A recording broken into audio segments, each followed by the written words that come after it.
ये ऐसी शहादत है जिसको कोई समय, कोई देश, कोई सीमा नहीं भूल सकते। 7 साल और 9 साल के फतेह सिंह जी, जो जोरावर सिंह जी को मुगलों ने, औरंगजेब के सिपा सलारों ने कहा कि आप अपना धर्म बदल लो, आप इस्लाम कबूल कर लो।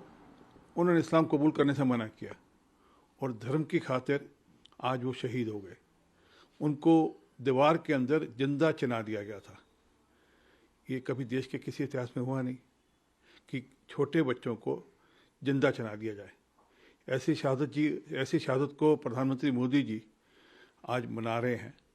हम धन्यवाद देते हैं प्रधानमंत्री मोदी जी का कि उन्होंने इस शहादत को मनाने का पहल की है और देश भर में इसको वीर बाल दिवस के नाम से मनाया जा रहा है।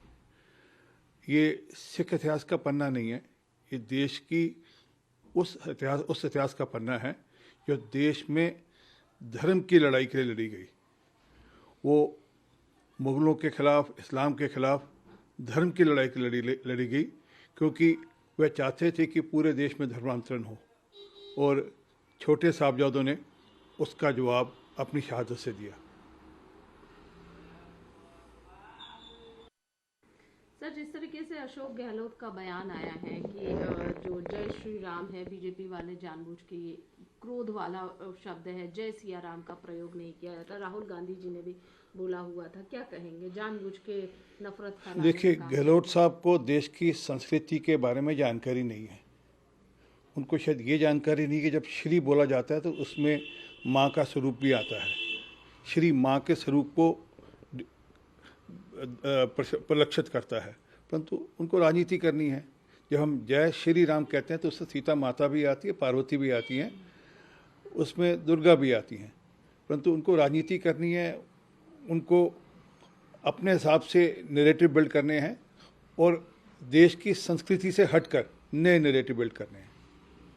दूसरी तरफ पाकिस्तान को लेकर कि चाइना और पाकिस्तान को एक साथ आना चाहिए। अगर मतलब if there will be any war then it will happen with both, so there will be major loss for the country। इस तरह की बातें कही है। India is now extremely vulnerable, क्या कहेंगे इस अब विषय पर?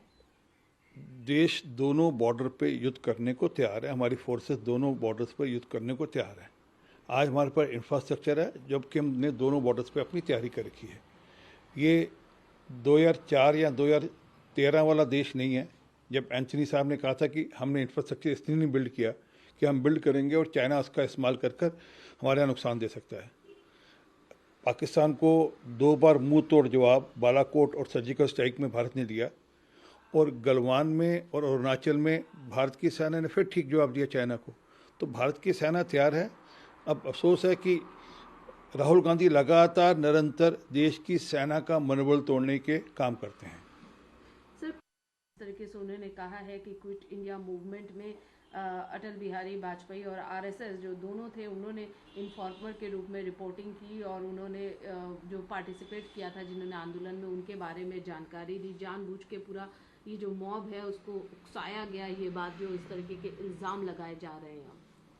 ये कांग्रेस का डीएनए है, जो देश के हमारे नेता हैं, जो राष्ट्र नेता हैं, उन पर प्रश्न उठाने का। वो लगातार निरंतर कभी प्रधानमंत्री मोदी जी पर, कभी अटल जी पर अब इस प्रकार के प्रश्न उठाते हैं।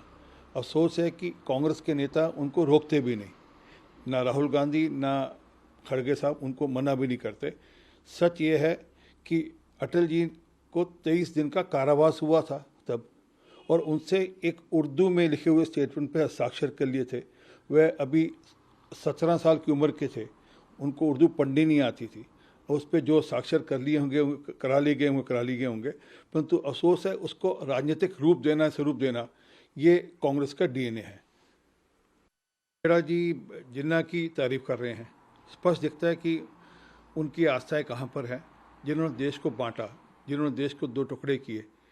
पवन खेड़ा जी जिन्ना की ये तारीफ कर रहे हैं कि वो सेकुलर थे, वो सब धर्मों को बराबर मानते थे, ऐसी तारीफ कर रहे हैं। सच ये है कि पवन खेड़ा जी 16 अगस्त 1946 भूल गए, जब जिन्ना के डायरेक्ट एक्शन के चलते हुए बंगाल के अंदर 30,000 से अधिक हिंदू मारे गए थे। वह भूल गए कि उस बंटवारे के चलते लाखों लोग मारे गए और लाखों लोग बेघर हुए, परंतु उनको सबकी पीड़ा से कुछ लेना देना नहीं। उनको तो लगातार वोट बैंक की राजनीति के चलते हुए वह जिन्ना जैसे लोगों की तारीफ